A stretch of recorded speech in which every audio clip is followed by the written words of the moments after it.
ನಮಸ್ಕಾರ ಕರ್ನಾಟಕ. ಇನ್ನೊಂದು ವ್ಲಾಗಿಗೆ ನಿಮ್ಮೆಲ್ಲರಿಗೂ ಸ್ವಾಗತ. ಇವತ್ತು ನಾವು ಸಾಂಸ್ಕೃತಿಕ ನಗರಿಯಾಗಿರುವ ಮೈಸೂರು ಬಗ್ಗೆ ತಿಳ್ಕೊಳ್ಳೋಣ.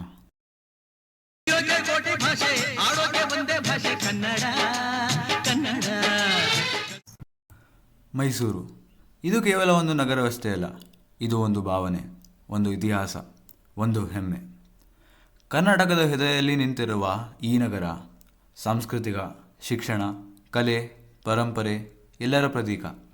ಆದರೆ ಇವತ್ತು ಹಲವರಿಗೆ ಮೈಸೂರು ಅಂದರೆ ಅರಮನೆ, ದಸರಾ, ಚಾಮುಂಡಿ ಬೆಟ್ಟ ಅಷ್ಟೇ ಗೊತ್ತು. ಆದರೆ ಮೈಸೂರು ಕತೆ ಅದಕ್ಕಿಂತ ತುಂಬ ದೊಡ್ಡದು. ಈ ನಗರದ ಹೆಸರು ಹಿಂದೆ ಒಂದು ಕತೆ ಇದೆ. ಮಹಿಷಾಸುರನೆಂಬ ರಾಕ್ಷಸನ ಆಳ್ವಿಕೆಯಲ್ಲಿ ಜನ ಕಂಗೆಟ್ಟಿದ್ದರು. ಅನ್ಯಾಯ, ಭಯ, ನೋವು ಬರೀ ಇವೇ ತುಂಬಿಕೊಂಡಿತು. ಆಗ ಬಂದಳು ಶಕ್ತಿ, ದೇವಿ ಚಾಮುಂಡೇಶ್ವರಿ. ಅವಳು ಮಹಿಷಾಸುರನನ್ನು ಸಂಹರಿಸಿದಳು. ಅಲ್ಲಿಂದ ಹುಟ್ಟಿತು ಮೈಸೂರು. ನಂತರ ಅದೇ ಹೆಸರು ಮೈಸೂರು ಆಯಿತು. ಮೈಸೂರು ಬರೀ ಹೆಸರಷ್ಟೇ ಅಲ್ಲ, ಕೆಟ್ಟದ ಮೇಲೆ ವಿಜಯದ ಸಂಕೇತ. ಮೈಸೂರಿನ ನಿಜವಾದ ಬೆಳವಣಿಗೆಗೆ ದೊಡ್ಡ ಶಕ್ತಿ ಯಾರು ಗೊತ್ತಾ? ಒಡೆಯರ ವಂಶ. ಅವರು ಕೇವಲ ಆಡಳಿತ ಮಾಡಲಿಲ್ಲ, ಒಂದು ರಾಜ್ಯ ಕಟ್ಟಿದರು, ಒಂದು ವಿಷನ್ ಕೊಟ್ಟರು, ಒಂದು ಫ್ಯೂಚರ್ ನಿರ್ಮಿಸಿದರು. ಆ ವಂಶದಲ್ಲಿ ಚಿನ್ನದ ಅಧ್ಯಾಯ ಬರಲು ಕಾರಣ ಯಾರು ಗೊತ್ತಾ?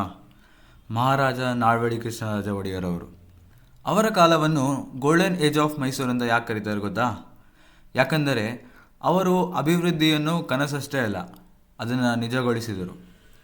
ಶಿಕ್ಷಣಕ್ಕೆ ಒತ್ತು ಕೊಟ್ಟರು, ಕಲೆಗಳಿಗೆ ಬೆಂಬಲ ನೀಡಿದರು. ಇಂಡಸ್ಟ್ರಿ, ಇನ್ಫ್ರಾಸ್ಟ್ರಕ್ಚರ್, ಗವರ್ನೆನ್ಸ್ ಎಲ್ಲವನ್ನು ಹೊಸ ಮಟ್ಟಕ್ಕೆ ತಗೊಂಡು ಹೋದರು. ಮೈಸೂರು ವಿಶ್ವದ ಗಮನ ಸೆಳೆಯಿತು.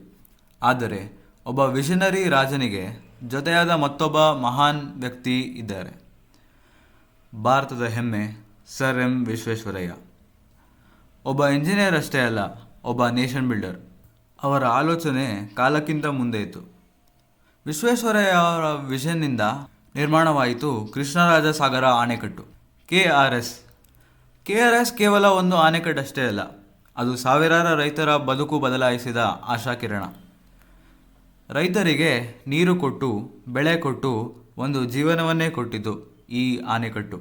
ವಿಶ್ವೇಶ್ವರಯ್ಯ ಅವರಿಂದ ಮೈಸೂರಿನಲ್ಲಿ ಇಂಡಸ್ಟ್ರೀಸ್ ಬೆಳೆದವು, ಎಂಪ್ಲಾಯ್ಮೆಂಟ್ ಸೃಷ್ಟಿಯಾಯಿತು, ಪ್ರೋಗ್ರೆಸ್ಗೆ ಹೊಸ ಅರ್ಥ ಸಿಕ್ಕಿತು. ಒಬ್ಬ ರಾಜನ ದೃಷ್ಟಿ, ಒಬ್ಬ ಇಂಜಿನಿಯರ್ನ ಬುದ್ಧಿವಂತಿಕೆ, ಈ ಎರಡು ಸೇರಿ ಕಟ್ಟಿದ್ದು ಮಾಡರ್ನ್ ಮೈಸೂರು. ಇಂದು ನಾವು ನೋಡುವ ಮೈಸೂರು ಅದು ಹಠಾತ್ ಬಂದಿಲ್ಲ. ಅದರ ಹಿಂದೆ ಇದೆ ವಿಷನ್, ತ್ಯಾಗ, ಸೇವೆ. ನೀವೆಲ್ಲ ಮೈಸೂರು ಪಾಕ್ ತಿಂದೇ ಇರ್ತೀರಾ. ಅದು ಹೇಗೆ ಹುಡ್ಕೋದು ಅಂತ ಒಂದು ಕತೆ ಇದೆ. ನಾಲ್ವಡಿ ಕೃಷ್ಣರಾಜ ಒಡೆಯರವರು ಇದ್ದಕ್ಕಿದ್ದ ಹಾಗೆ ಸಿಹಿ ಬೇಕು ಎಂದು ಕೇಳಿದರು. ಪಾಕಶಾಲೆಯನ್ನು ನೋಡಿಕೊಳ್ಳುತ್ತಿರುವ ಅಧಿಕಾರಿಗೆ ಆತಂಕ ಶುರುವಾಯಿತು. ಏಕೆಂದರೆ ಅವತ್ತು ಯಾವುದೂ ಸಿಹಿ ತಿಂಡಿ ಮಾಡಿರಲಿಲ್ಲ.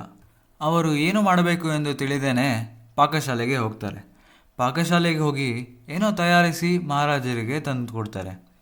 ಮಹಾರಾಜರು ಅದನ್ನು ತಿಂದು, ಅಬ್ಬಾ ಎಷ್ಟು ಚೆನ್ನಾಗಿದೆ, ಇದರ ಹೆಸರೇನು ಎಂದು ಕೇಳುತ್ತಾರೆ.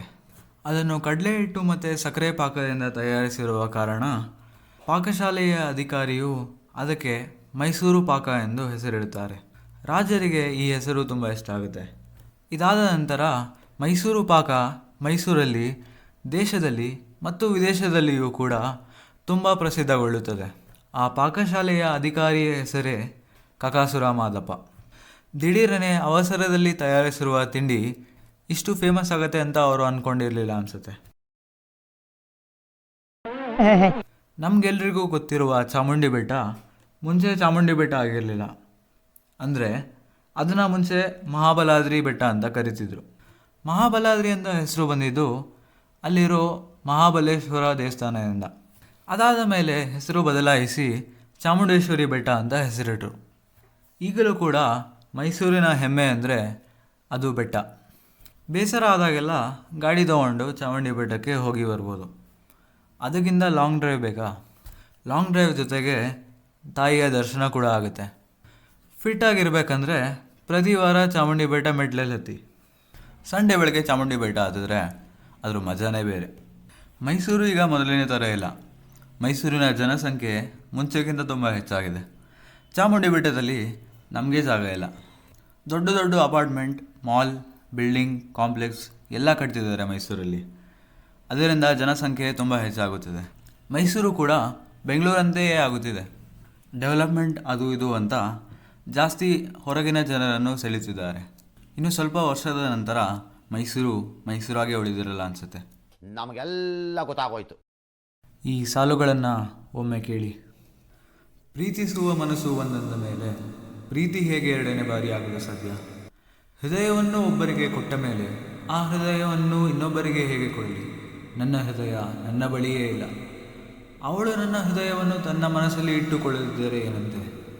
ನನ್ನ ಹೃದಯ ಅವಳ ಬಳಿ ಸದಾ ಇರುತ್ತೆ. ಪ್ರಾಣಾನೆ ಪಣವಾಗಿ ನಿನ್ನ ಕಾದೆಯಾಕಾಗಿ ಇದೆ ಕಣೆ ನಿಜ ಪ್ರೀತಿ ಓ ಪಾರು. ನೀನಿಲ್ಲದೆ ನನಗೇನಿಲ್ಲ, ನಾವಿಬ್ಬರು ಬೇರೆ ಅಲ್ಲ. ನೀನೇನೇ ನಾನೇನೇ ಓ ಪಾರು.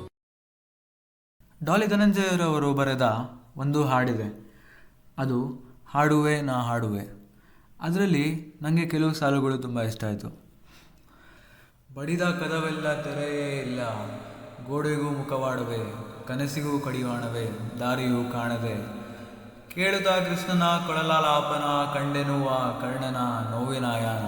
ಕೇಳುತ್ತಾ ಕೃಷ್ಣನ ಕೊಳಲಾಲಾಪನ, ಕಂಡೆನು ಕರ್ಣನ ನೋವಿನ ಯಾನ. ಆ ಮಧುರ ವೇಣುಗಾನ ವೀರ ಚರಿತೆಯ ಕರ್ಣ. ನೀವಿದನ್ನು ಕೇಳಿಲ್ಲ ಅಂದರೆ ಒಂದ್ಸಲ ಹೋಗಿ ಕೇಳಿ, ನಿಮಗೂ ಇಷ್ಟ ಆಗುತ್ತೆ. ಇವತ್ತಿಗೆ ಇಷ್ಟೇ. ಕಂಟೆಂಟ್ ಇಷ್ಟ ಆಗಿದರೆ ಫಾಲೋ ಮಾಡೋದು ಮರಿಬೇಡಿ. ಸಿಗೋಣ ನೆಕ್ಸ್ಟ್ ವಿಡಿಯೋದಲ್ಲಿ. Until then stay tuned. ಓಂ ನಮಃ ಶಿವಾಯ. ಜಯ ಮಹಾಕಾಲ್.